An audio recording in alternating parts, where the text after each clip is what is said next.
Good morning welcome to BRK news. This is Yamini. Details చూద్దాం.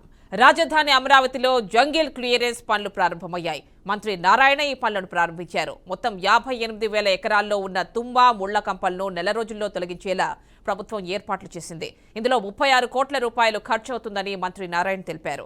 గత YCP ప్రభుత్వ నిర్లక్ష్యం వల్ల రాజధాని ప్రాంతంలోని 24,230 ఎకరాలు అడవిలా తయారైందని అన్నారు.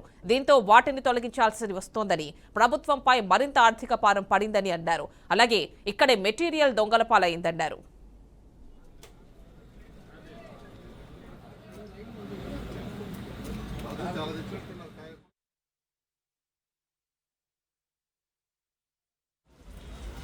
ఇక్కడ రైతులు కేవలం 58 రోజుల్లో 34,000 ఎకరాలని నమ్మకంతో మంచి రాజ్యాలు వస్తుందని ఆలోచించడం జరిగింది. అయితే దానికి తగ్గట్టుగానే ఇక్కడ డిజైన్లు అన్నీ చేయడం, ఒక 41,000 కోట్ల రూపాయలకి టెండర్ల నుంచి వర్క్ సేకరణ చేశాం.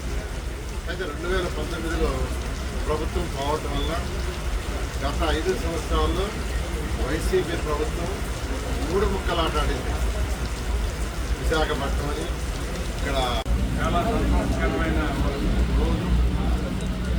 ముఖ్యంగా 34,329 ఎకరాల భూమిని అమరావతి రైతాంగం ఆంధ్రప్రదేశ్ రాజధాని కోసం కేటాయించి ల్యాండ్ పూలింగ్లో అందరూ కూడా ఎంతో ఉత్సాహంగా ముందుకు వచ్చారు. ఆ ఉత్సాహాన్ని తీర్చారు గత ప్రభుత్వం జగన్మోహన్ రెడ్డి గారు 2019-24 మధ్య ఈ ప్రాంతం మొత్తాన్ని కూడా పాడు పెట్టారు, వెంగిల్లాగా తయారు చేశారు. అసంబద్ధమైన నిర్ణయాల వల్ల, ఈ ప్రాంతం మీద ద్వేషం వల్ల, ఈ ప్రాంత ప్రజల మీద ప్రత్యేక కోపం వల్ల